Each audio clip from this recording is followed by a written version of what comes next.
وأشهد أن لا إله إلا الله وحده لا شريك له وأشهد أن محمدا عبده ورسوله أما بعد فإن خير الكلام كتاب الله وخير الهدي هدي محمد صلى الله عليه وآله وسلم وشر الأمور محدثاتها إن كل محدثة بدعة وكل بدعة ضلالة وكل ضلالة في النار. أعوذ بالله السميع العليم من الشيطان الرجيم. بسم الله الرحمن الرحيم. أفلا يتدبرون القرآن أم على قلوبهم أقفالها. صدق الله العلي العظيم وبلغناه وعلمناه رسوله النبي الكريم. میں معذرت کرتا ہوں، راستے میں دیر ہو گئی، مجھے آپ کو انتظار کرنا پڑا. اللہ تبارک و تعالیٰ آپ کا اجر پورا لکھے، آپ کی حاضری کا بھی اللہ تعالیٰ آپ کو اس پہ اجر عظیم عطا کرے. میں نے جو آیت پڑھی ہے اس لیے پڑھی ہے، اس کا ترجمہ یہ ہے کہ یہ لوگ قرآن پر غور و فکر کیوں نہیں کرتے؟ کیا ان کے دلوں پہ دلوں والے تالے لگے ہوئے ہیں؟ دلوں والے تالے جو ہیں وہ ظاہر لوہے کے بنے ہوئے تو نہیں ہوں گے نا. ام علی قلوب اقفالھا، انہی دلوں کے دلوں والے تالے لگے ہوئے. تو دلوں والے تالے کیا ہیں؟ کہ سن رہے ہوں اور دھیان نہ ہو، قرآن سنیں اور پتہ نہ ہو کیا ہے اس کے اندر لکھا ہوا، قرآن کو سنیں اور بات دل میں نہ بیٹھے. اس طرح بیٹھنی چاہیے نا کہ پھر جب پتہ ہو کہ یہ اللہ کا فرمان ہے اور سب کچھ ہمارا خالق بھی وہی، رازق بھی وہی، دیتا بھی وہی ہے، دے رہا بھی وہی ہے، آگے بھی اسی کے ہاتھ میں ہے سب بھلائی ہماری. تو پھر اگر یہ پورا یقین ہو تو پھر عمل کریں گے نا. اگر فرق ہے کہ ہم قرآن سن رہے ہیں، کوئی مفہوم بھی علماء بتا رہے ہیں تو تھوڑا بہت، لیکن ہم اس پہ عمل نہیں کر رہے، تو ہم نے قرآن، یہ تو گستاخی کی ہے کہ یہ پتہ بھی ہو کہ اللہ کا فرمان ہے اور پھر ہم اس پہ عمل کو ترک کر دیں، ہم یہ پرواہ بھی نہ کریں. اس کا مطلب ہے کہ وہی بیماری تکبر کی جو شیطان میں تھی ہم میں آ گئی، کیونکہ وہ سمجھتا تھا کہ مجھے اللہ کے حکم کے ماننے کی ضرورت نہیں ہے، میں بڑی چیز ہوں. مجھے تو آگ سے پیدا کیا اللہ نے اور آدم کو مٹی سے پیدا کیا، آگ بہتر ہے مٹی سے، اس لیے میں کیوں سجدہ کروں. تو جو قرآن سن کے اور اس کے مفہوم بھی علماء سے سن کے عمل نہیں کرتا، کون سے راستے پہ چل رہا ہے؟ وہی تکبر کا راستہ کہ مجھے ضرورت نہیں ہے اس میں. تو یہ سارے تالے ہیں. تکبر آ گیا تو تالا لگ گیا جلد، توجہ نہیں کی تو تالا لگ گیا، عمل نہیں کیا تو تالا لگ گیا، وغیرہ وغیرہ. یہ اس کے تالے ہیں دلوں کے. قرآن پر غور و فکر اگر کریں نا آپ، تو دنیا میں اس سے بڑی لذت اور کسی چیز میں نہیں ہے. مجھے یاد ہے، میں چھوٹی سی بات بتا دیتا ہوں کہ وہاں گیا میں عمرے پہ، وہاں سے اس کے بعد آگے جانا تھا مدینہ پاک. تو میں جب مدینے کے لیے ٹیکسی میں بیٹھے ہم، تو اس نے راستے میں دیر لگا دی. پھر راستے میں ہی افطار کا وقت آ گیا، وہاں وہ بیٹھا رہا، پھر چائے پی رہا ہے، اور ہم کہہ رہے ہیں یار ہماری نماز نہ ضائع کرو، مسجد میں پہنچا دو. خیر بہرحال دیر ہوئی. وہاں جب گئے جہاں اترے تو ایک دکاندار کو میں نے سامان پکڑا دیا. میں نے کہا یار یہ تو رکھ لے، میں آؤں گا تو لے لوں گا تم سے. اور میں گیا تو وہاں قاری برماوی صاحب تراویح شروع کر لی. میں آپ کو سچی بات بتاتا ہوں کہ میں نے پہلے دکانے میں تو فرض ہی پڑھنے تھے، بعد میں پورے کیے میں نے، دگانہ پڑھ کے 2 رکعتیں اور پڑھی، لیکن صحیح طور پہ وہ پڑھ رہے تھے. اور جو سمجھتا ہے اور قاری اور وہ پڑھتا ہے، اس کے پڑھنے میں، اور جو نہیں سمجھتا اور پڑھتا ہے اس کے پڑھنے میں بھی فرق ہے. کیونکہ جب قرآن میں دعا ہوتی ہے تو پھر لہجہ مانگنے والا ہوتا ہے نا، پھر انسان کا التجا ہوتی ہے نا اس میں. اور اگر قرآن میں کسی کو وعید ہے، شیطان کے خلاف بات ہے، کافروں کے خلاف بات ہے، تو وہاں پھر لہجہ اس طرح کا ہوتا ہے. جو سمجھتا ہے وہ اس کے ذریعے سے لوگوں کو بھی پتہ چلتا ہے. تو بڑے خوبصورت پڑھ رہے تھے. تو میں آپ کو سچی بات بتاتا ہوں کہ میں نے اس دن اندازہ کیا کہ زندگی بھر میں مجھے کسی اور چیز میں وہ لطف نہیں آیا جو ان کے پیچھے نماز پڑھ کے اس دن آیا تھا. تدبر کرنا چاہیے, قرآن کو سمجھنا چاہیے. اگر آپ سمجھتے ہیں تو سچی بات ہے کہ اس سے بڑی لذت کوئی نہیں ہے دنیا میں. آج آپ کو میں مثال کے طور پہ, ہم روز پڑھتے ہیں ہر نماز میں سورہ فاتحہ. اس کے معنی پہ ذرا آئیے غور کر کے دیکھتے ہیں کہ ہم کیا سمجھ کے پڑھ رہے ہوتے ہیں اور اس میں کتنے مفہوم پوشیدہ ہیں. اعوذ باللہ من الشیطان الرجیم. بسم اللہ الرحمن الرحیم. الحمد للہ رب العالمین. الحمد علماء جانتے ہیں ہر طرح کی تعریف اور شکر, ہر طرح کی تعریف, اور سب کی جو کائنات میں تعریف کر رہا ہے دل سے, حقیقت میں وہ ہے اسی کے لیے.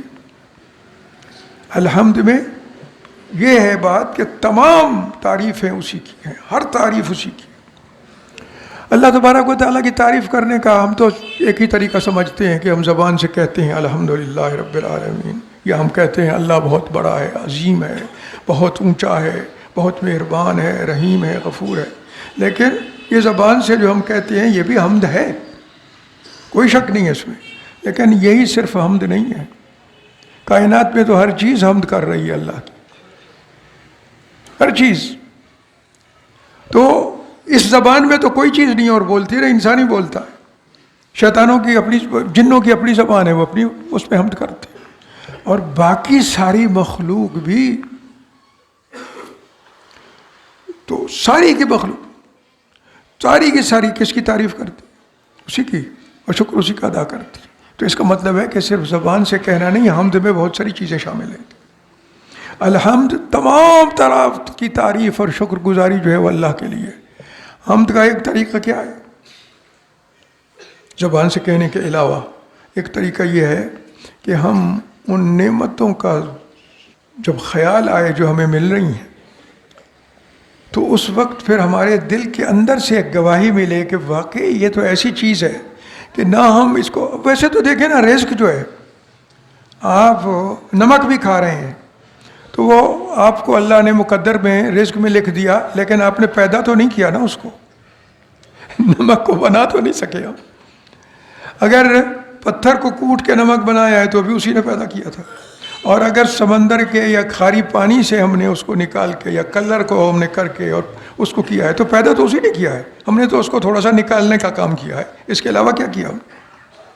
تو الحمد میں یہ ساری بات اگر ذہن میں ہو کہ ہر طرح جو بھی نعمتیں ہیں, جو بھی مل رہی ہیں, جو بھی آئندہ ملیں گی, جو بھی بھلائیاں ہیں ہماری, ساری اس ہستی کے ہاتھ میں ہے. جب یہ احساس سچے دل سے پیدا ہو تو یہ احساس جو دل کے اندر ہے اور اعتراف جو دل کر رہا ہو, دل اعتراف کر رہا ہو کہ یہ اسی نے دیا ہے اور یہ بہت بڑی نعمت ہے, یہ دل کا اعتراف بھی حمد ہے, یہ بھی حمد ہے. آپ کے دل کو اگر یقین ہے کہ یہ اسی نے دیا ہے اور یہ بہت بڑی چیز ہے, ہم تو اس کو مشکل سے بس اس کی شکل وکل بدل کے استعمال کر لیتے ہیں, اصل تو ہم نہ پیدا کر سکتے ہیں, نہ ہمارے بس میں, نہ کسی مخلوق کے بس میں. تو یہ احساس بھی, یہ بھی حمد کی ایک قسم ہے. اور پھر جب اللہ نے کہا کہ اسی کی تعریف کرتا ہے جو بھی آسمان میں اور زمین میں ہے, تو وہ اس زبان سے تو نہیں کرتے نا. کیا ہیں یہ چیزیں؟ ساری وہی کام کرتی ہیں جو اللہ نے ان کے ذمہ لگایا ہے. مٹی کا پتھر, مٹی کا ذرہ, درخت, اس کے پتے, اس کی لکڑیاں, اس کا تنا, یہ ساری چیزیں کیا کر رہی ہیں جو اللہ نے ان کے ذمہ لگایا ہے. تو حمد کی خوبصورت ترین صورت جو ہے صرف زبان سے کہنے کی نہیں, بلکہ جو کام اللہ نے ذمہ لگایا ہے اسے ادا کرنا. یہ سب سے خوبصورت طریقہ بات تو حمد کی ہے, تعریف کا سب سے خوبصورت طریقہ تو یہی. اور اگر ہم نہیں کرتے تو جیسے میں نے عرض کیا, پھر تو ہم اس بیماری میں مبتلا ہیں جس نے شیطان کو راندہ درگاہ کر دیا کہ ہمیں ضرورت نہیں. تو ہم ساری تعریف ہے, اور ساری کائنات میں جو مخلوق ہے, سمندر میں ہے, فضا میں ہے, زمین پہ ہے, کیڑا مکوڑا ہے, چیونٹی ہے, کوئی بھی ہے, وہ اپنے اپنے طریقے سے اللہ کی حمد کر رہی ہے. جب ہم یہ کہتے ہیں الحمدللہ رب العالمین، صرف اتنا نہ سوچیں کہ ہم جو بھی تعریف کرتے ہیں صرف اللہ کی کرتے ہیں، نہیں، بلکہ ساری کائنات میں جو بھی حمد ہو رہا ہے اسی کے لیے ہے، جو بھی ہو رہا ہے۔ رب پالنے والے کو کہتے ہیں، جو پرورش کرتا ہے۔ ہم تو سمجھتے ہیں ہمیں بچپن میں ماں باپ نے پالا پوسا، اس کو اللہ نے ان کو ذریعہ بنایا تھا، جو کچھ ہمیں کھلا کے بڑا کیا ہے انہوں نے، وہ کس نے دیا تھا اور کس نے پیدا کیا ہے؟ وہ اللہ نے پیدا کیا، ساری غذائیں بھی، وہ ساری نعمتیں بھی۔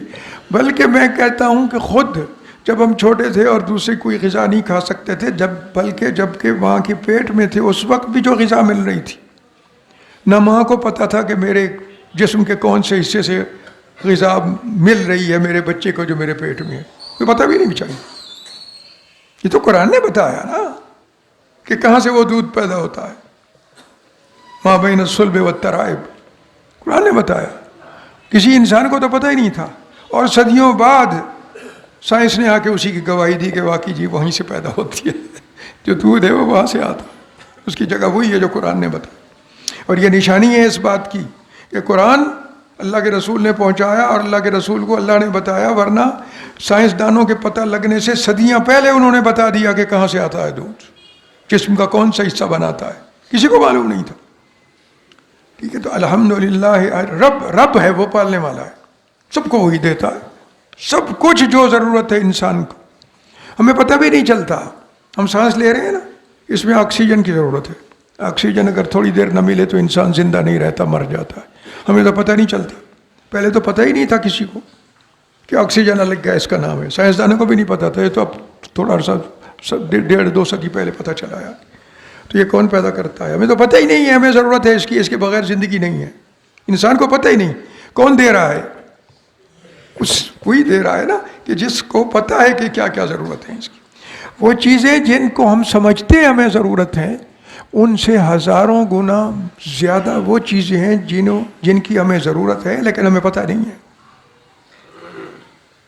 یاد رکھ، دوبارہ سنیے بات، کہ وہ چیزیں جن کے بارے میں ہم سمجھتے ہیں کہ ان کی ہمیں ضرورت ہے، ان سے ہزارہ گنا زیادہ وہ چیزیں ہیں جو ہمیں ان کی ضرورت کا احساس نہیں ہوتا، لیکن اس کے بغیر زندگی ممکن نہیں، وہ وہی دے رہا ہے۔ یہ رب ہے نا، پھر رب تو اسے کہتے ہیں۔ اب لوگوں سے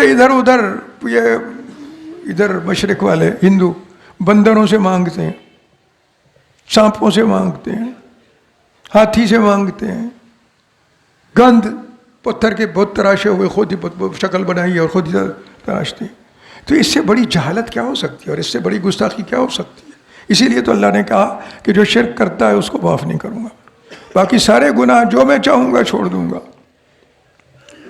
اور اللہ کے رسول صلی اللہ علیہ وسلم کی حدیث میں آتا ہے کہ جو من لقی اللہ لا یشرک بہ شیئا، جو اللہ کے سامنے اس طرح جاتا ہے کہ اس نے کبھی اس کے ساتھ شرک نہیں کیا، اللہ چھوڑ دے گا اسے، گناہ معاف کر دے گا۔ گناہوں کا کیا ہے؟ وہ تو ڈھونڈتا ہے کہ وقت کوئی تھوڑا سا استحقاق تو آئے، اس میں تھوڑی سی بات تو آئے، اس کو بخش دوں، وہ تو بخشنے والا۔ تو رب جو ہے، دیکھیے، وہ یہ سب چیزیں بھی ہیں، اور وہ پھر ہمیں پالتا بھی ہے، اور اس وقت بھی پالتا ہے جب ماں کے پیٹ میں ہوتے ہیں، اور اس وقت بھی ساری زندگی کا سامان ملے گا جب قبر میں پڑے ہوں گے، وہاں بھی باقی رہیں گے نا، قیامت تک باقی رہیں گے نا، وہ سب کچھ دے رہا ہوگا۔ رزق ہم تو سمجھتے ہیں بھائی گندم کا آٹا مل گیا، گوشت مل گیا، سبزی مل گئی، یہ رزق ہے، اس کا تو طریقہ اس سے اونچا ہے۔ وہ تو محض حکم سے ہمارے جسم کو صرف اس کا حکم ہو جاتا ہے کہ تو جو تیری ضرورتیں ہیں پوری بس ہو جاتی ہیں۔ اللہ کے رسول صلی اللہ علیہ وآلہ وسلم نے جب فرمایا نا کہ بھئی تم وصال کے روزے نہ رکھو۔ وصال کے روزے کیا ہوتے تھے کہ افطار کا وقت آیا، افطار نہ کیا، پھر سحری کا وقت آیا، سحری نہ کی، پھر آگے روزہ شروع کر دیا۔ یہ وصال، وصل کا مطلب ملنا ہوتا ہے، تو روزے کو روزے سے ملانا۔ آپ نے فرمایا نہیں۔ تو اس وقت صحابہ نے کہا یا رسول اللہ اگر آپ تو کر رہے ہیں، آپ تو یہ کر رہے ہیں، آپ تو ہمیں تو کہا ہے۔ رسول اللہ صلی اللہ علیہ وسلم رحمت للعالمین ہے، وہ اپنی امت کے لیے سہولتیں چاہتے ہیں، اللہ سے مانگتے ہیں سہولت دی کہ یہ امتی جو ہے ان پہ روزے فرض ہیں، اگر ان کو سخت، وہ پہلی امتوں کی طرح روزے کی شرائط ہوئی ساری کی ساری کہ تم ان کے لیے تو یہ تھا کہ جب افطار کا وقت آئے تم افطار کرو، اس کے بعد جب تک آنکھ نہیں لگتی کھا پی سکتے ہو، اگر ایک دفعہ آنکھ لگ گئی تو اس کے بعد پھر سحری افطار کے وقت اگلے دن ساری رات تک کچھ کھا سکتے ہو نہ پی سکتے ہو، یہ تھا روزہ۔ اللہ کے رسول صلی اللہ علیہ وسلم نے دعائیں کی اللہ سے اور سہولت مانگی، تو آپ نے لوگوں کو حکم دیا کہ تم وصال کے روزے نہ رکھو۔ کیوں؟ کہ بھئی یہ اگر سہولت نہیں ہوگی تو پھر روزہ صحیح طور پہ رکھ نہیں سکیں گے، اور وہ بڑی محرومی ہے رکھ نہ سکنا روزہ تو سہولت والا روزہ میری امت کے ہو تاکہ سارے رکھ سکیں اس کو۔ یہ اللہ کے رسول صلی اللہ علیہ وسلم کی خواہش تھی، اور یہی آپ کی دعائیں تھیں، اور یہی پوری۔ تو لوگوں نے کہا یا رسول اللہ مگر آپ تو رکھ رہے ہیں۔ اب آپ کا جواب سنیے، آپ نے سنا ہوا ہوگا لیکن غور کریں اس پہ۔ فرمایا ایکم مثلی، میری طرح کون ہے تم میں سے؟ میرا تو ایک تعلق اللہ کے ساتھ جو ہے ظاہر ہے، رسول کا جو تعلق ہوتا ہے اپنے پروردگار کے ساتھ وہ ایک عام انسان کا تو نہیں ہوتا نا۔ فرمایا ایکم مثلی، تم میں مجھ جیسا کون ہے؟ ابھی تو عند ربی، میں تو اپنے رب کے ساتھ اس کی حاضری دیتے ہوئے رات گزارتا ہوں۔ ابھی تو عند ربی، اللہ کے سامنے رات گزارتا ہوں۔ وہ جو اللہ کے سامنے گزارنے کا احساس ہے جو اللہ کے رسول کو تھا کہ میں اللہ کے سامنے کھڑا ہوں، ہمیں سے تو اس کا عشر عشیر بھی نہیں۔ ہم تو نماز میں کھڑے ہوتے ہیں تو خیالات دوسرے ہوتے ہیں، اور اسی کے بارے میں رسول اللہ صلی اللہ علیہ وسلم نے فرمایا کہ جس کا دل دوسری چیزوں میں مشغول ہے اس کی نماز قبول بھی نہیں ہوتی۔ زور لگاؤ، اللہ کی طرف توجہ ہو، آنا چاہیے، ترجمہ آنا چاہیے نماز کا، پتہ ہو کہ میں کیا کہہ رہا ہوں، پھر توجہ ہوتی، توجہ ہوگی تو قبول ہوگا، اور اگر توجہ نہیں ہوگی دوسری باتیں سوچ رہے ہوں گے تو نماز قبول نہیں ہوتی۔ اللہ تبارک و تعالیٰ کی عبادت کوئی ایسی چھوٹی سی چیز نہیں ہے کہ بس ہم کھڑے ہو گئے تو ہو گئی، اس کی عبادت ہے، اس کی رب کائنات کی، وہ شایان شان طریقہ ہونا چاہیے اس کا، اور شایان شان طریقہ یہ ہے کہ جو ہمارے بس میں ہے اتنی توجہ تو ہونی چاہیے نا اللہ کی طرف، اور یہ پتہ ہو کہ ہم کیا کہہ رہے ہیں۔ تو فرمایا کون ہے تم میں سے؟ ابھی تو عند ربی، میں تو اپنے رب کے سامنے رات گزارتا ہوں، اس کے ساتھ رات گزارتا ہوں۔ یطعمنی و یسقینی، وہ مجھے کھلا بھی دیتا ہے اور پلا بھی دیتا ہے۔ اللہ کے رسول حضرت مریم کو تو حضرت زکریا نے دیکھا نا کہ ان کے پاس بے موسم کے میوے تھے، اللہ کے رسول صلی اللہ علیہ وسلم کے پاس تو میوے اتر کے نہیں آتے تھے، پانی بھی سامنے نہیں ہوتا تھا، کسی نے بھی نہیں دیکھا کہ آپ نے نماز اتنی لمبی جو پڑھ رہے ہیں، آج وصال کے روزے رکھ رہے ہیں تو آپ کھا رہے ہیں کچھ یا پی رہے ہیں، نہیں، لیکن فرمایا کہ مجھے تو اللہ کھلا بھی رہا ہے اور پلا بھی رہا ہے۔ وہ اس کا کھلانا پلانا کیا ہے؟ وہ اسی طرح ہی ہے کہ ہمیں پتہ نہیں ہے، اس کو حکم ہو گیا کہ جسم میں یہ بھی مل جائے، جسم کو یہ ضرورت اس کی پوری ہو جائے، اس کی پوری ہو جائے، تو وہ تو ان چیزوں کا محتاج نہیں ہے نا۔ گندم ہوگی تو وہ ہمیں کھلائے گا، وہ تو نہیں ہے نا محتاج اس کا تو ایک حکم ہی کافی ہے کہ غذا مل جائے اس جسم کو، وہ مل گئی۔ وہ غذا کے بعد جسم کو جو کچھ حاصل ہوتا ہے وہ صرف اس کے بغیر ہی اس کو مل گیا، سب کچھ مل گیا۔ یطعمنی و یسقینی، وہ مجھے کھلاتا بھی ہے اور پلاتا بھی۔ تو رب تو پھر دیکھیے نا، رب تو یوں ہوتا ہے کہ وہ محتاج نہیں ہے ان دانوں کا، ان چیزوں کا جو ہم کھاتے ہیں اور سمجھتے ہیں کہ یہ ہمارا رزق ہے، وہ اس کا محتاج نہیں، اس کے بغیر بھی ہمارے جسم کو وہ سب کچھ مل سکتا ہے جس کی ضرورت ہے جسم کو۔ الحمدللہ رب العالمین۔ رب پہ غور جب کریں تو پھر آپ کو پتہ ہونا چاہیے کہ وہ کیا ہستی ہے، کیا شان ہے اس کی، وہ پالنے والا ہے، اور صحیح معنی میں پالنے والے کا تصور ذہن میں آنا چاہیے کہ یہ اس کا پالنا تو کمال ہے۔ وہ تو بغیر رزق کے بھی پالتا ہے اور پالتا رہے گا، قبر میں ہوں گے تو بھی پالے گا، ہر جگہ ہمیشہ۔ العالمین، اس ایک لفظ پہ غور کر کے دیکھیے ذرا، عالمین پہ ہم غور نہیں کرتے. ہم ایسے الحمدللہ رب العالمین پڑھ رہے ہوتے ہیں, وہ مزہ نہیں لیتے جو اس کے مفہوم میں ہے. وہ دہرانا چاہیے, اس کا اقرار کرنا چاہیے جو اصل مفہوم ہے. عالم ایک کیفیت کوئی سی بھی, اب اس لفظ کو ہم بولتے ہیں یہ تو جی عالم انسانیت ہے, انسانوں کا جہان ہے, یہ عالم حیوانات ہے, یہ فلاں ہے, یہ فلاں, یہ مخلوق مختلف, ہر ایک کو عالم ایک کہتے ہیں. پھر اس مخلوق کی جو بھی حالت ہوتی ہے, یہ عالم بیداری میں ہے اور یہ عالم خواب میں ہے. بولتے ہیں کہ یہ خواب کی دنیا میں ہے اور یہ بیداری کی دنیا میں ہے, وہ بھی ایک عالم ہے. جس کیفیت میں بھی ہم ہوں اسی کیفیت میں وہ پال رہا ہے, ہر کیفیت میں پال رہا ہے. آپ کھانا کھا کے سوتے ہیں نا رات کو, اگر اس کا حکم نہ ہو تو وہی کھانا عذاب بن جائے, نیند بھی نہ آئے اور اٹھ کے باہر بھاگنا پڑے. یہ اسی کا حکم ہے کہ ہم تو کھا کے سو جاتے ہیں, ہمیں نہیں پتہ ہوتا کیا ہو رہا ہے. جسم کے سارے اعضاء اس کے حکم سے اس کو سنبھال رہے ہوتے ہیں, ہضم کر رہے ہوتے ہیں, جسم کی غذا کا حصہ بنا رہے ہوتے ہیں, جسم کی قوت کا حصہ بنا رہے ہوتے ہیں. ہمارا اپنا جسم ہے, پتہ نہیں ہے ہمیں کہ اس کے پالنا کس طرح ہمارے اندر جاری ہے, وہ کیسے پرورش کر رہا ہے, ہمارے اندر کیسے کر رہا ہے, ہمیں پتہ ہی کچھ نہیں. جسم ہمارا ہے. ہمارے اپنے بارے میں بھی ہم سمجھتے ہیں یہ سائنسدانوں میں سے بعض کو یہ بے وقوفی کہ جی ہمیں سب کچھ پتہ ہے. تو حق پتہ ہے, تمہیں تو اپنے آپ کا نہیں پتہ کیا ہو رہا ہے, تمہیں نہیں پتہ. ایک حدیث اس کی مثال دینے کے لیے آپ کو سمجھا رہا ہوں. ایک حدیث میں ہے کہ جب آپ اٹھو صبح یا دوبارہ سونے لگو تو بستر کو جھاڑو اور کپڑے بھی جھاڑو, کپڑے بھی جھاڑ لو. تو سارے یہ اعتراض کرتے تھے یہودی نصرانی, یہ جو وہمیوں کا مذہب ہے, اندر کپڑے کھڑے ہیں ہمارے, اس کو کیا لگ جانا ہے, اور بستر میں وہ کیا لگ جانا ہے, اندر اس کو جھاڑو, یہ وہمیاں تھا بس. اب سائنس نے آپ کو پتہ چلا کہ بھائی یہ جو جسم ہے نا انسان کا, یہ کس چیز سے بنا ہے.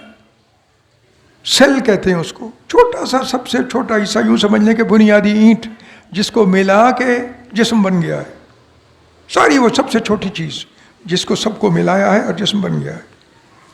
تو یہ جو سیل ہیں جسم کے, ان کی بھی الگ ایک دنیا ہے.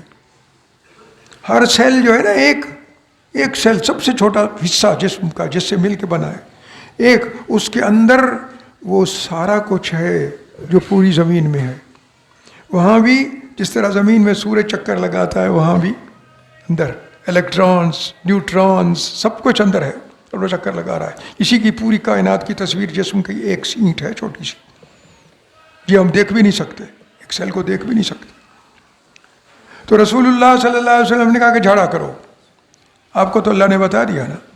تو اب سائنس کو آ کے پتہ چلا کہ یہ جو جسم کے سیل ہیں نا, یہ اتر کے کپڑوں کو لگتے رہتے ہیں, بستر کو لگتے رہتے ہیں.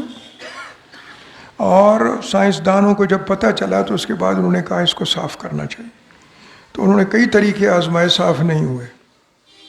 انہوں نے جھاڑا تو سارے اتر گئے. پھر ان کو پتہ چلا کہ محمد رسول اللہ صلی اللہ علیہ وسلم نے جو طریقہ بتایا تھا وہی تھا. دیکھیے قرآن کی سچائی اور عظمت.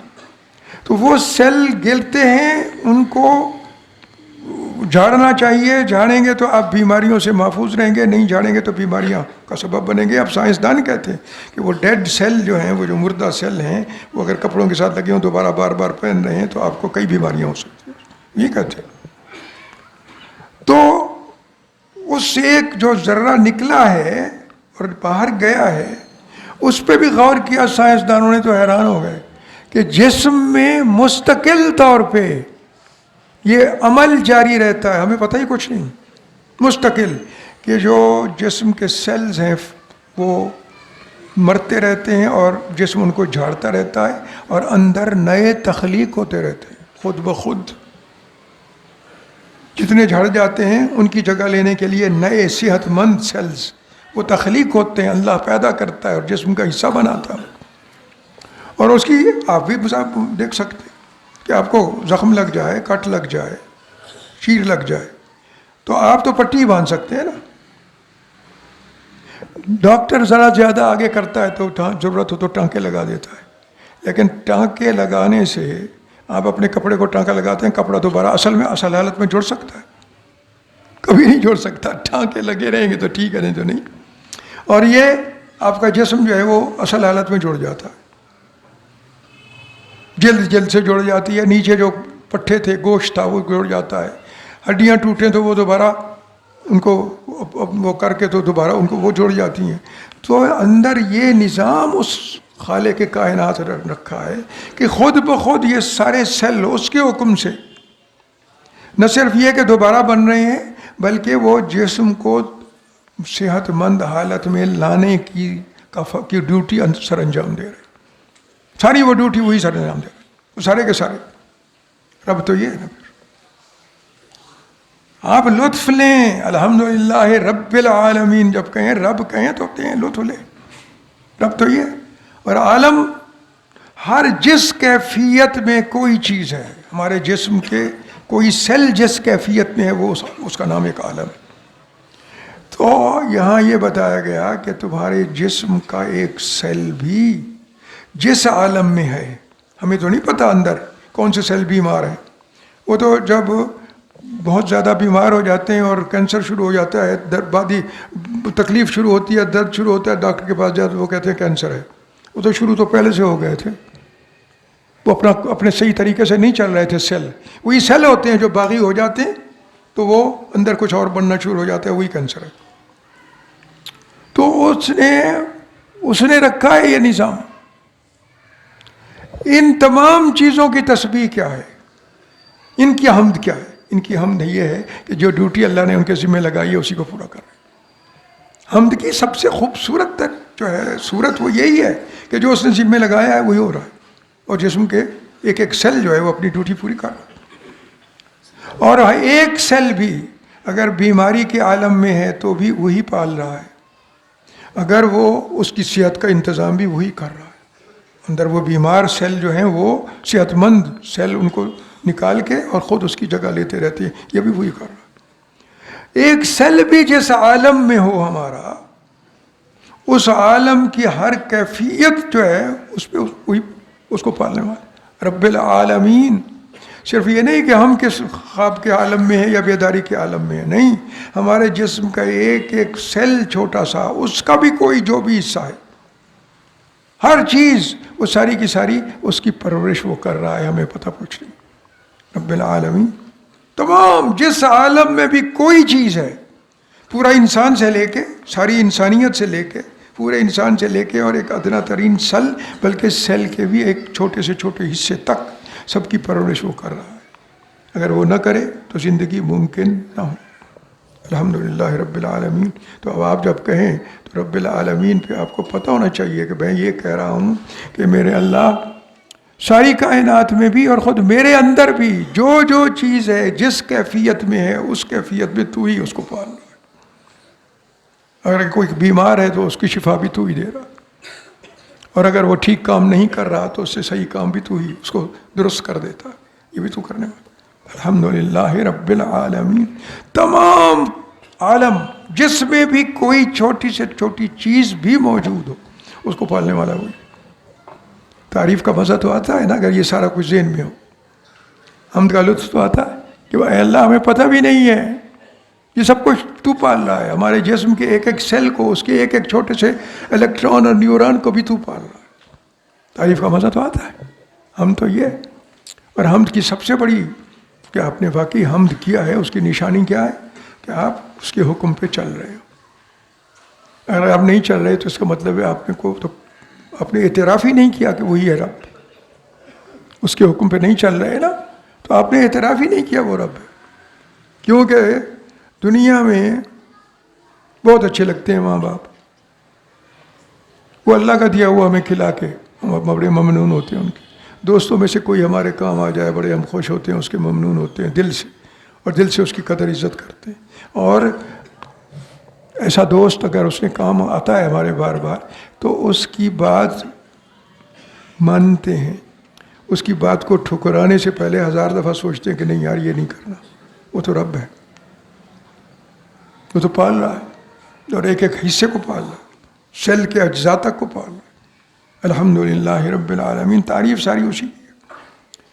اور اس میں یہ بھی اقرار ہے کہ ہم کر رہے ہیں تعریف زبان سے تو بھی اسی کی ہے. ہم زبان سے ہی نہیں کر رہے, ہمارا جسم کا ایک ایک ذرہ جو ہے وہ اپنا کام کر رہا ہے تو اسی کی تعریف کر رہا ہے, اسی کی تسبیح کر رہا ہے, اسی کی حمد ادا کر رہا ہے. یہ اعتراف ہونا چاہیے. دیکھیے قرآن پہ اگر غور کیا جائے اور یہ ساری چیزیں سامنے آئیں انسان کی, تو پھر نماز میں لطف کتنا آئے گا.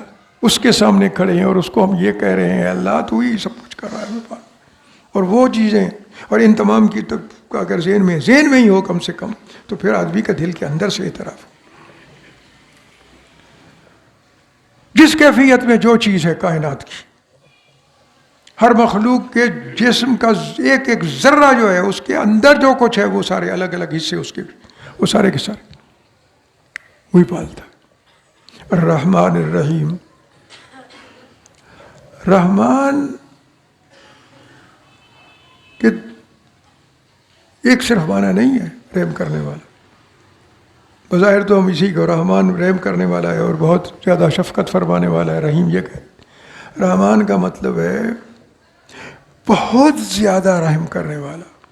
بہت زیادہ سے مراد یہ ہے کہ تمام کائنات, ساری مخلوق کے لیے اس کی رحمت موجود ہے. اس کی رحمت میں اتنی بڑی ہے, وسعت کل شے, ہر چیز کو گھیرا ہوا ہے اس نے. ان رحمتی وسعت کل شے, میری رحمت نے ہر چیز کو گھیرے میں لے رکھا ہے. یہ اللہ کے عرش پہ لکھا ہوا ہے, اور جب قیامت ہوگی تو عرش کے اوپر یہ لکھا ہوا ہوگا اس وقت, رحمتی ان رحمتی وسعت کل شے, میری رحمت نے ہر چیز کو گھیرے میں لے رکھا ہے. ہر چیز, جتنی بھی, جس ایک چیونٹی کے ایک عضو کو جس طرح کی رحمت کی ضرورت ہے وہ بھی اسی کے پاس ہے, اور وہ دے رہا ہے سب کو جتنی ضرورت ہے. اور رحیم کہتے ہیں ہمیشہ رحم کرنے والا, یعنی جس طرح کی رحمت اسے چاہیے. صحت مند کو اور طرح کی رحمت چاہیے, غذا چاہیے, عافیت چاہیے. بیمار کو اور طرح کی رحمت چاہیے, اسے شفا چاہیے. صرف غذا نہیں چاہیے, اس کو اور چاہیے. تو رحیم کا مطلب ہے کہ جس طرح کی رحمت کی ضرورت ہے اسی طرح کی رحمت کرتا ہے. ایک ایک ذرے پہ, ہمارے جسم کے ایک ایک سیل پہ, اس کے جس حصے کو جس طرح کی رحمت کی ضرورت ہے وہ اسے ملتی. صرف یہ نہیں کہ وہ ہر ایک کے لیے سب بہت زیادہ جتنی کسی کو چاہیے اس کے پاس, صرف یہ نہیں ہے, بلکہ جیسی چاہیے, جس کیفیت میں کوئی چیز ہے. ہمارے جسم کے ذرے ایک سیل کے بھی آگے جو جزو ہیں چھوٹے چھوٹے, ان کو بھی جس طرح کی رحمت چاہیے ویسی رحمت کرتے ہیں. رحمان الرحیم, اسی طرح کی رحمت وہ کرتا ہے. اور یہ جو کیفیت ہے کہ ہر وقت ہمارے جسم کو بھی ایک ہی چیز نہیں چاہیے. جسم کے کسی حصے کو, اس کے جو سیل ہیں وہ کسی اور کیفیت کے, کسی اور کیفیت کے, کسی چھوٹے سے حصے میں کوئی بیماری ہے, کسی میں صحت ہے, کسی میں کچھ اور مسئلہ ہے, تو وہ جس حصے کو, جس جگہ سیلز کو, اس کی اجزاء کو سب کو دینے والا ہے وہ رب العالمین ہے. تمام عالمین کا رب ہوئی, جس اس کی مخلوق کے جسموں کے ہر حصے جس طرح کی رحمت ان کو ضرورت ہو, کہ ضرورت مند ہوتے ہیں جس رحمت کے, وہی ان کو ملتی ہے. الرحمن الرحیم. تو یہ صحیح معنی میں یہ سارا احساس موجود ہو تو پھر حمد ہوگی نا, عمل بھی ہوگا اس کے فرامین پہ. گستاخی نہیں ہوگی کہ اس کے فرامین کو ہم سمجھیں کہ اس پہ عمل کرنے کی ضرورت نہیں ہے, یہ گستاخی ہے بہت. اور لطف بھی آئے گا کہ وہی سب کچھ کر رہا ہے, اسی کا ہم اس کے سامنے کھڑے ہیں اور اعتراف کر رہے ہیں کہ اللہ تو سب کچھ پال رہا اور ہمیں دے رہا. اور پھر اللہ کے رسول صلی اللہ علیہ وسلم نے کہا نا کہ جب دل سے بندہ حمد کرتا ہے نا, تو پھر اللہ جو جس نعمت پہ حمد کرے اس میں اور اضافہ کر دیتا ہے اور بڑھا دیتا ہے. ان نعمتوں کو بڑھانے کا طریقہ یہ نہیں ہے کہ ہم کاروبار کریں اور لوگوں کو لوٹنا شروع کر دیں کہ جی ہمیں زیادہ ضرورت ہے تو چلو کوئی بات نہیں, لوٹ مار کر لیتے ہیں. یہ نہیں ہے ان کے اصول کا ذریعہ, وہ پھر دوسرے رستے سے ضائع ہو جاتی ہے. اور بچوں کو وہ حرام کھلاتے ہیں تو ان بچوں کی قسمت ماری جاتی ہے اور آخرت تو تباہ ہونی ہی ہونی.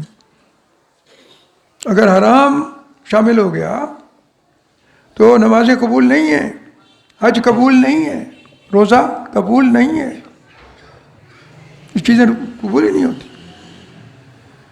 رسول اللہ صلی اللہ علیہ وسلم نے فرمایا کہ جب کوئی آتا ہے سفر کر کے، مسافر بھی ہوتا ہے، اللہ کے گھر کا حج بھی کر رہا ہے، اللہ کے نبی حضرت ابراہیم علیہ السلام نے جو سب کو ساری انسانیت کو بلایا تھا، اور پھر جس کو اللہ کے رسول نے خوبصورت طریقے سے دہرایا کہ آؤ سارے حج کو، تو اس پر لبیک جو کہہ کے آ رہا ہے وہ تو اللہ کا بہت پیارا ہوتا ہے، تکلیف اٹھا. لیکن فرمایا جس کا اگر اس نے حرام ہی کا کھایا ہوا ہے اور حرام کا پہنا ہوا ہے تو انا یستجاب لہ، اس کی دعا کیسے قبول ہوگی؟ وہ نہیں ہو سکتی. یہ تو پھر حرام کے لقمے سے آ کے بڑے بڑے صاحبان حج کرنے ضرور جاتے ہیں، یہ نہیں سوچتے کہ جس کمائی سے ہماری جسم پلا ہے اور جو ہم نے پہنا ہوا ہے اور جس کمائی سے ہم نے پیسے دے کے گئے ہیں کرایہ بھر کے، اور جس کمائی سے وہاں ہم کھا پی رہے ہیں وہ ساری حرام کی ہے. یہ تو اللہ زیادہ اور ناراض ہوتا ہے. تو حرام کی لے کے میرے گھر میں آ گیا، میرے سامنے آ گیا، تیری یہ جرات جس سے میں نے روکا تھا وہی لے کے آ گیا. رحمان الرحیم، ہر چیز کو جیسی ضرورت ہے ویسی اور وہ پوری کرتا ہے، سب کچھ دیتا ہے. آگے یہ جو جب اس طرح سے شکر ادا کریں تو اس کو یاد رکھیے تو پھر نعمتوں میں اضافہ ہوتا ہے. ان نعمتوں میں بھی ہوتا ہے جن کا ہمیں پتہ ہوتا ہے کہ ہمیں چاہیے، اور اس سے ہزاروں گنا زیادہ تعداد میں وہ نعمتیں ہیں جو ہمیں چاہیے ہوتی ہیں، ہمیں پتہ ہی نہیں ہوتا کہ ہمیں چاہیے، ان میں بھی اضافہ فرماتا ہے. جو ہمیں پتہ ہی نہیں ہے اور ہمیں چاہیے وہ دیتا ہے، ہمیں پتہ بھی نہیں ہوتا مل رہی ہیں، اور جب ضرورت ہوتی ہے تو پتہ بھی نہیں ہوتا ہمیں اس کی ضرورت ہے، وہ دیتا ہے. مالک یوم الدین، رسول اللہ صلی اللہ علیہ وسلم نے 1:30 بجے خطبہ ختم، ٹائم 1:30 بجے، اچھا میں ختم کرتے ہیں. مالک یوم الدین، وہ قیامت کے دن کا مالک ہے. کیا مطلب ہے اس کا؟ ایک بندہ آیا رسول اللہ صلی اللہ علیہ وسلم کے پاس، بدو تھا، آ کے پوچھا یا رسول اللہ تعالیٰ نے ایک نظام بنا دیا ہے اور فرشتے ہیں جو ہمارے نامہ اعمال کا جائزہ لے کے اور اس کو پھر تولیں گے کہ یہ عمل جو ہے اچھے ہیں، یہ اچھائی کے پلڑے میں جائیں گے، یہ برے ہیں یہ برائی کے پلڑے میں آئیں گے، پھر فیصلہ ہوگا ہمارا. یہ اللہ خود کرتا ہے یہ فیصلہ؟ تو رسول اللہ صلی اللہ علیہ وسلم نے فرمایا نہیں، اللہ خود کرتا ہے. تو وہ فوراً اس کے منہ سے نکلا کہ پھر میں بچ گیا. وہ اگر خود یہ فیصلہ کرتا ہے تو پھر میں بچ گیا. لوگوں نے پوچھا وہ کیسے؟ فرمایا کہ جو اتنا بڑا ہو نا اور ہر چیز پہ قادر ہو اور اتنا دینے والا ہو، جب کوئی اس کے مکمل طور پہ قابو میں آ جاتا ہے، میں تو آ گیا ہوں نا یہاں، جو اس کے مکمل طور پہ قابو میں آ جاتا ہے وہ ضرور معاف کرتا ہے اس کو. تو رسول اللہ صلی اللہ علیہ وسلم نے فرمایا اس نے اپنے رب کو پا لیا، اس کو پتہ چل گیا کہ رب کیسے ہوتا. تو مالک یوم الدین، قیامت کے دن کا وہ مالک ہے، اس سے کوئی نہیں پوچھے گا، اس سے کوئی نہیں پوچھنے والا کہ بھئی یہ تو ساری زندگی گناہ کرتا رہا، یہ عورت تو ساری زندگی زنا کرتی رہی اور اللہ تو نے ایک کتے کو پانی پلانے پہ اس کو بخش دیا. یاد ہے نا وہ کہ وہ ایک غلط کار عورت تھی، ایک کتے کو دیکھا کہ وہ سسک رہا ہے پیاس سے، اور کیچڑ جو ہے نا تھوڑی بہت پانی جو گرتا ہے باہر لے جانے والوں سے، تو اسی میں وہ منہ مار کے تو وہ نیچے گئی، اس کے پاس کچھ نہیں تھا، جوتے میں کو بھرا، پھر وہ اوپر چڑھنا تھا اس نے، وہ چڑھ نہیں سکتی تھی تو وہ جوتا منہ میں دبا لیا، دانتوں میں دبا کے اوپر لیا، اس کو پلایا اور بار بار یہی کیا. اللہ نے کہا بخش دو اس کو، سارے گناہ بخش دو. ہدایت بھی دے دی ہوگی، شرک سے بھی نکال لیا ہوگا اس کو. جس کی بخشش کا فیصلہ فرماتا ہے اس کو سیدھا راستہ بھی دیتا ہے، جو دی ہوگی، لیکن اس کو اسی سے اس کی قسمت بدل گئی. اور وہ شخص کہ جو 199 قتل کر چکا ہے اور وہ پوچھتا ہے کہ عالم سے جا کے، پرانی رسول اللہ صحیح حدیث ہے کہ یہ میری بخشش ہوگی، تو اس عالم نے کہا کہ تیری ہوگی، 99 تو نے بندے قتل کر دیے اللہ کی مخلوق بغیر گناہ کے، ان کو قتل کیا، ان کا مال لوٹا ہے، وہ بخشش کا طلبگار ہے. تو اس نے دل میں سوچا کہ اللہ جو ہے نا وہ تو ہر شے پہ قادر ہے، اس کی بخشش کوئی ایسی چھوٹی نہیں کہ میرے بہت زیادہ گناہ ہو تو اس کی بخشش چھوٹی پڑ جائے اس سے. اس کی چھایا نشان ہے اس کی بخشش. اس کو امید تھی. وہ ایک اور مولوی کو کسی نے کہا کہ فلاں کے پاس جاؤ. اس کے پاس گیا تو اس نے بھی یہی کہا. اس نے کہا چلو. اس کو بھی مار دیا, 100 پورے کر دیے, ختم ہو گیا. پھر وہ لوگوں سے پوچھا تو کسی نے کہا کہ ہم تو نہیں تمہیں کچھ کہہ سکتے, ہمارے عالم تو یہی تھے جنہوں نے بتایا جن کو تم نے مار مور دیا. وہ فلاں ایک اچھے لوگوں کی بستی ہے, وہاں چلے جاؤ. تو وہاں جا رہا تھا کہ رستے میں موت نے آ لیا. تو اس عالم میں جب اسے پتا تھا کہ اب میں بچوں گا نہیں, اس عالم میں بھی اس کی خواہش یہی تھی کسی طرح میں وہاں پہنچ جاؤں, کوئی راستہ نکل آئے. تو اس عالم میں چلنے کے قابل نہیں تھا, گر گیا. اور گرے ہوئے اس نے کونیوں کے بل گھسٹنا شروع کر دیا اس بستی کی طرف. اور فرشتے آئے تو دونوں طرف کے آئے, جہنم کے بھی آئے. انہوں نے کہا یہ تو بہت بڑا گناہ گار ہے, ساری زندگی لوگوں کو مارتا اور لوٹتا رہا ہے, اس کے گناہوں کی تو شمار نہیں, ہم اس کو جہنم میں لے جائیں. اور جنت والے بھی آئے اور انہوں نے کہا کہ اس کے دل میں پکا ارادہ تھا توبہ کا. اللہ نے ان کو بھی بھیج دیا. جو دونوں میں اختلاف ہوا تو اللہ نے فرمایا فیصلہ یہ ہے کہ معاف لو. اگر تو یہ پچھلے اس زندگی کے زیادہ اس علاقے کے جہاں رہتا تھا, جہاں جرائم کیے, اس کے قریب ہے تو جہنم والے لے جاؤ. اور اگر اس کے قریب ہو گیا ہے جہاں جا کے یہ توبہ کرنے کی امید تھی اس کو, تو جنت والے لے جائیں. تو اتنا ہی جتنا وہ آخر میں گھسٹا تھا نا, اتنا ہی قریب تھا, ادھر بچ گیا. یہ مالک یوم الدین ہے نا, مالک ہے نا جو فیصلہ کر دے. کون پوچھے گا اس سے؟ کوئی پوچھ سکتا ہے کہ اتنے بڑے گناہ گار کو کیوں؟ اور یہ بھی فرمایا کہ لوگ آئیں گے, اللہ کے رسول صلی اللہ علیہ وسلم کی صحیح حدیث ہے, وہ اتنے بڑے بڑے عمل لے کے آئیں گے جیسے احد کا پہاڑ ہے. اتنے زیادہ عمل ہوں گے ان کے پاس, لیکن ان میں عالم بھی ہوں گے, ان میں زاہد بھی ہوں گے, ان میں عبادت گزار بھی ہوں گے, ان میں سخی بھی ہوں گے, ان میں لوگوں کے ساتھ اچھا سلوک کرنے والے بھی ہوں گے, سب کچھ ہوگا. لیکن ان میں ایک بیماری یہ رہی ہوگی کہ بھی انہیں بڑا اچھا لگتا ہوگا کہ یار ہماری یہ جو نیکی کا کام ہے لوگوں کو پتہ چلے تاکہ ہماری تعریف کریں. تو اللہ کہے گا جن کی تعریف سننے کے لیے تم یہ کام کرتے تھے انہی سے لو, اجر اگر دے سکتے ہیں تو بخشش وہاں سے ملتی ہے تو لے لو, میرے پاس تو نہیں ہے. تو میری خاطر کرتے تو پھر تمہیں ملتا, صرف میری خاطر. تو وہ چاہے تو بدکار ترین عورت کو بخش دے, ہدایت اسی نے دینی ہے. جس کو چاہتا ہے ہدایت دیتا ہے, اور جس کو چاہتا ہے نہیں ملتی. اور اس کو نہیں ملتی کس کو؟ جس میں تکبر آ جاتا ہے, جو صحیح معنی میں اللہ کی پر ایمان ہی نہیں ہے, جس کا صحیح معنی میں زبانی ہے عملاً نہیں ہے, تو اسی سے جا کے لو پھر. اور اس کے بجائے گناہ گار ہے, اگر اس کی خاطر کیا ہے کوئی ایک کام بھی اچھا صرف اس کے لیے کیا ہے, لوگوں سے تعریف سننے کے لیے نہیں کیا, تو ہو سکتا ہے وہی ایک کام جو ہے وہ سارے گناہوں کو ختم کر اس پہ بھاری پڑ جائے. اللہ کے رسول صلی اللہ علیہ وسلم نے وہ بھی حدیث سن لیں, ختم کرتے ہیں اسی بات کو, ختم کر کے 2:45 ہو گئے ساری, کہ اللہ کے رسول صلی اللہ علیہ وسلم نے فرمایا ایک آدمی آئے گا تو اس کے نامہ اعمال میں گناہ ہی بھرے ہو, اور وہ پلڑا جھکا ہوا ہوگا, وہ دیکھ رہا ہوگا, سوچ یقین ہوگا اس کو کہ اب میں بچ نہیں سکتا, جہنم میں میرا ٹھکانہ ہے. پھر ایک پرچی آئے گی, اس پرچی کو اس کی نیکیوں میں رکھا جائے گا, تو وہ نیکی کا پلڑا زمین پہ بیٹھ جائے گا, گناہ اتنے زیادہ جو ہے نا بھرے ہوئے وہ اوپر ہو جائے. تو حیران ہوگا, تو پوچھے گا کہ یہ کیا ہے؟ کہا وہ جو تم نے دل سے لا الہ الا اللہ محمد الرسول اللہ کہا تھا, دل کے اندر سے تم نے گواہی دی تھی کہ وہ ایک ہے, اس کے سوائے کوئی نہیں, اور محمد صلی اللہ علیہ وسلم اللہ کے رسول ہے. اخلاص سے ایک عمل وہ سارے گناہوں پہ بھاری ہو سکتا ہے, اور اخلاص نہ ہو تو احد پہاڑ جتنے عمل بھی ضائع. اللہ تبارک و تعالی ہمیں توفیق دے.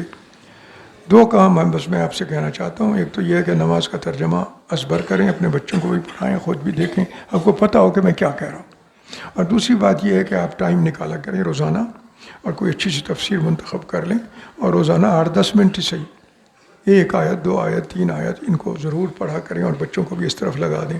اگر آپ نے ان کو یونیورسٹیوں میں پڑھا دیا اور قرآن کا بالکل کچھ پتہ نہیں ہے, تو آپ نے کوئی خاص نیکی کا کام نہیں کیا. ان سے دنیا سے ٹھیک ہو جائے, آخرت تو نہ ہو.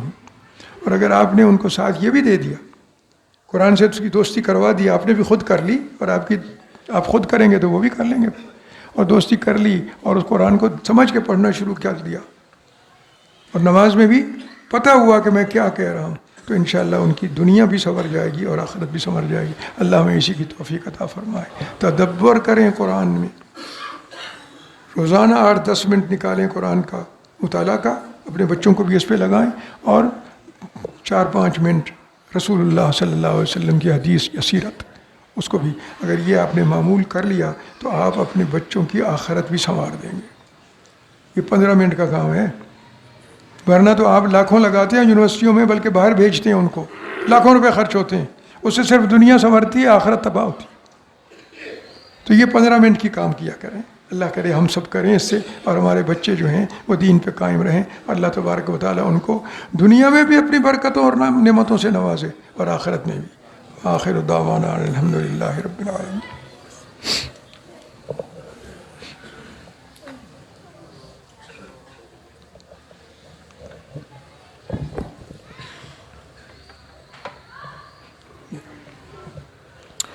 نحمده ونستعينه ونستغفره ونؤمن به ونتوكل عليه ونعوذ بالله من شرور أنفسنا ومن سيئات أعمالنا من يهده الله فلا مضل له ومن يضلله فلا هادي له۔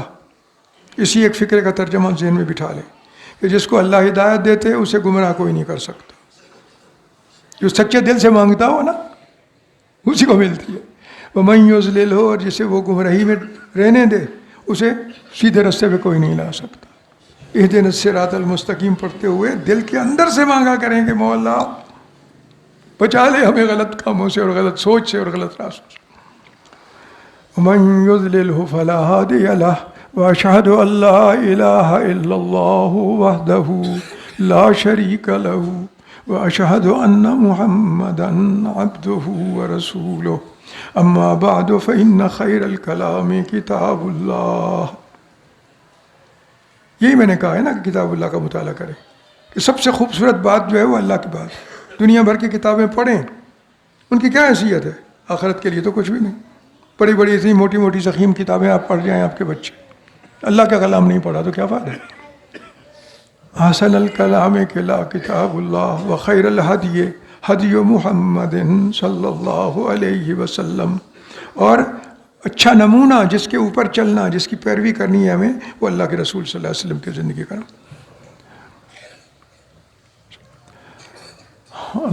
اعوذ باللہ السمیع العلیم من الشیطان الرجیم، بسم اللہ الرحمن الرحیم۔ ان اللہ وملائکتہ یصلون علی النبی یا ایہا الذین آمنوا صلوا علیہ وسلموا تسلیما۔ اللہم صل علی محمد وعلی آل محمد کما صلیت علی ابراہیم وعلی آل ابراہیم انک حمید مجید۔ اللہم بارک علی محمد وعلی آل محمد کما بارکت علی ابراہیم وعلی آل ابراہیم انک حمید مجید۔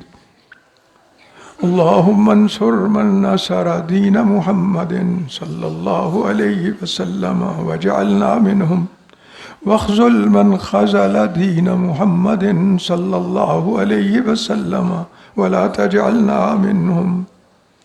اللہم اہدنا ولا تضلنا، اللہم اغفر لنا واعف عنا، اللہم انک عفو تحب العفو فاعف عنا۔ اللہم انزل رحمتک وشفاءک فی الارض کما ان رحمتک فی السماء۔ اللہم انزل رحمتک وشفاءک فی الارض، اے اللہ زمین پہ بھی اسی طرح تو اپنی رحمت اور شفا نازل کر جیسے آسمان میں ہر طرف تیری رحمت ہی ہے۔ اللہم انزل رحمتک وشفاءک فی الارض کما ان رحمتک فی السماء۔ اللہم اشف مرضانا ومرضى المسلمین، اللہم اشف مرضانا ومرضى المسلمین، اللہم اشف مرضانا ومرضى امت محمد صلی اللہ علیہ وسلم۔ اللہم عافنا، اللہم عافنا فی الدنیا والآخرہ، اللهم اغفر لنا ربنا اغفر لنا ولإخواننا الذين سبقونا بالإيمان فلا تجعل في قلوبنا غلا للذين آمنوا ربنا إنك رؤوف رحيم ربنا آتنا في الدنيا حسنة وفي الآخرة حسنة وقنا عذاب النار وصلى الله على النبي محمد وآله. کر لیجیے، صفحے بنا لیجیے.